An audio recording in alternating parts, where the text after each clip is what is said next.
Hello everyone and peace of Christ all of you. Today our video is going to be short just to share some information with those who need it. In Islam we have many stories, and all those stories are coming from somewhere. All of Islam actually is coming from somewhere. Muhammad, he claimed to be a prophet, but yet this prophet is so good in collecting his stories. 95% is a fairy tale stories, and he added to his own religion, and he claimed that this is from his God. And the story of the man who is called Al-Khadr, which mean in Arabic mean green, prophet green. Al-Khadr mean the green. Why he was called the green? And you know, if we understand why, then we will understand what kind of a prophet Muhammad is. So if we go to the Hadith and we find out what Muhammad said about this story, we will notice the following. The Prophet Muhammad said, Al-Khadr, which means the green, was named so because he sat over a barren white land, and it turned green with the plantation after his sitting over it. So according to Muhammad, and this is Muhammad saying, not me, Al-Khadr is a person, if you sit in a dry grass, the dry grass will turn into green, which means the dry grass is a dead grass. So the dead grass will come back to life and will become not only alive, is going to become like a flourishing green. So where this is coming from? Muhammad is a person who copied many stories from people around him. You can search in the internet, you will find that there is a story, it's called the story of Gilgamesh, one of the legions which is present in the north of Iraq all the way to Persia. Gilgamesh simply is a person who was looking for the fountain of youth or the fountain of life, and he found it in what's called, the location it's called Al-Bahrain, and this is exactly mentioned in the Quran, where we will find a story about Moses, who was sent by Allah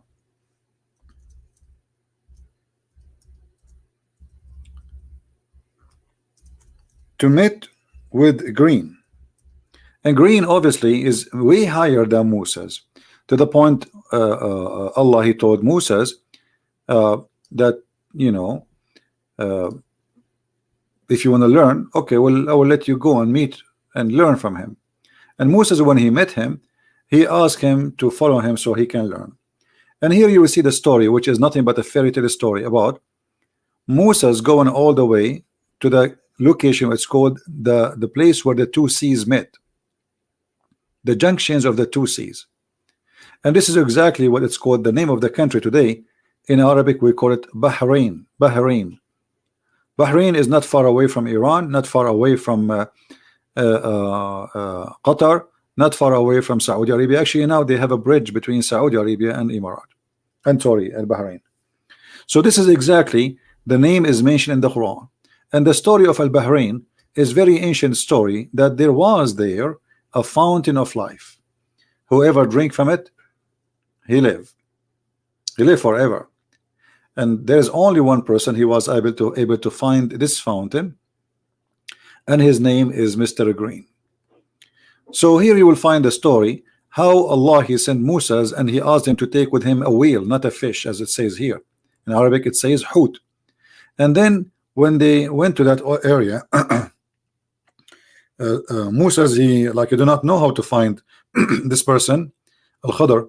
So Allah told him, well, when you lose your fish or you lose your whale, then that's mean the place you will find the our servant Al-Khadr, which is a higher than Moses.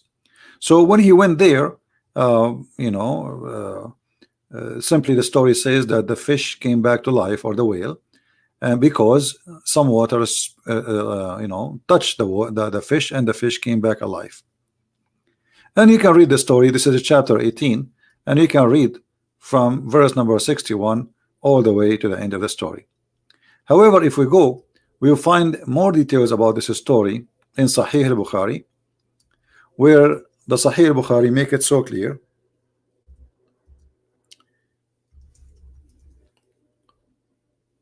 where it says, let us see the the Hadith.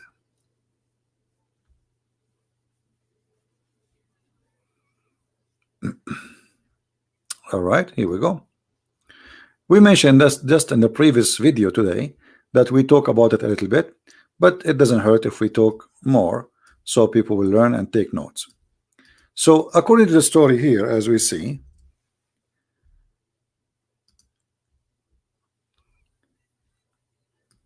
there is a fountain, a spring of water fountain, which is no one get in touch with it, even if you touch it, not necessarily to drink it, but you will become alive.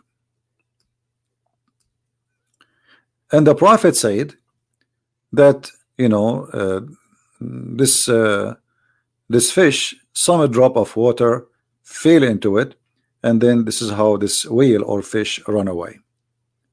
And this is exactly what happened. So when the fish run in the water, came back to life after touch from the water from the fountain of life, the fish run into the water in the sea, in the ocean, and Moses was able to track the steps of the fish, which is very funny, in the ocean, because the ocean became like a tunnel, like a highway, as you see. So it was like a tunnel. So Allah held back the flow of the water until it was like a tunnel, and the fish could glide. Moses and his boy were amazed.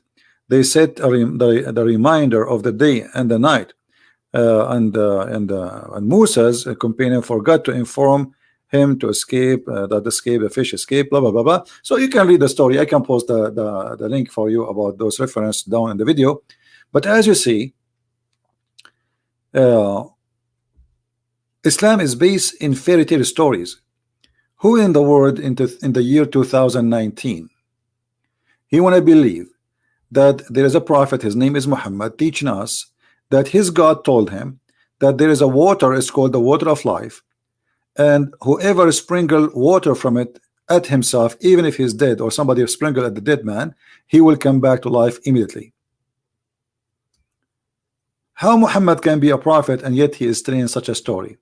How we can accept that Muslims, they speak about science and Quran? How Muslims, they speak to us about amazing stories which is proven to be scientifically accurate, yet they believe in such a madness?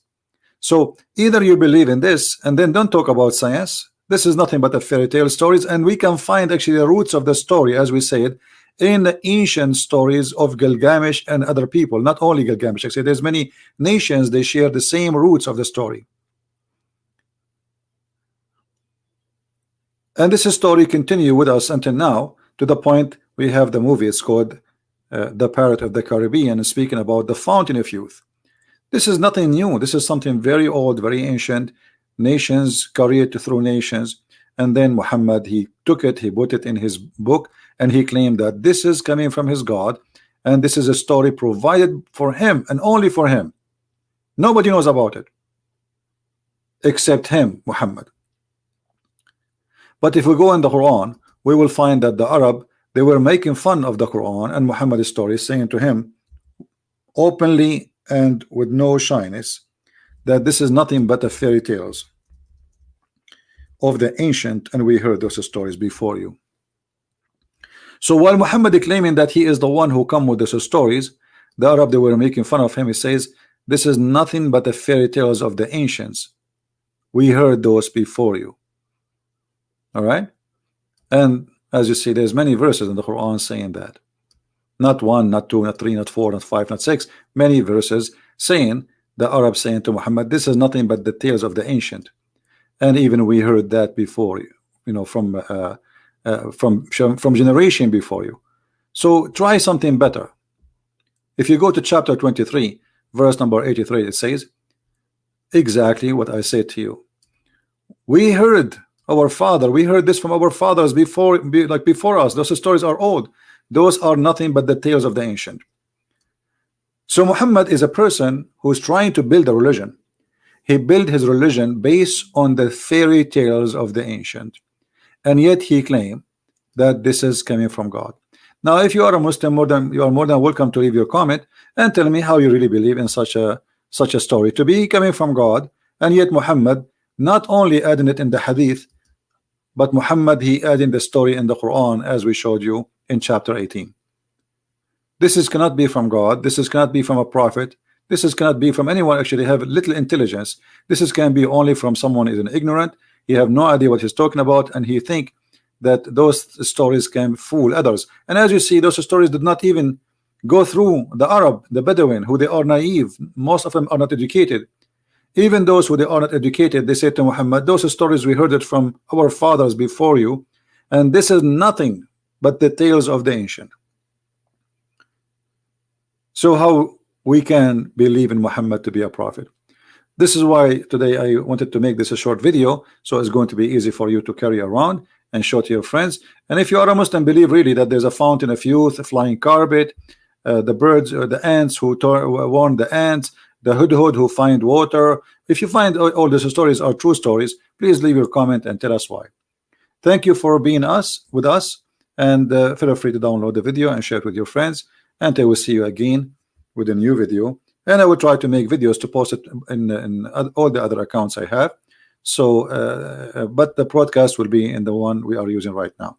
So thank you for being here. May the Lord bless you, and I will see you again. Christ is Lord, and Islam is nothing but a collection of fairy tale stories. Thank you, and God bless.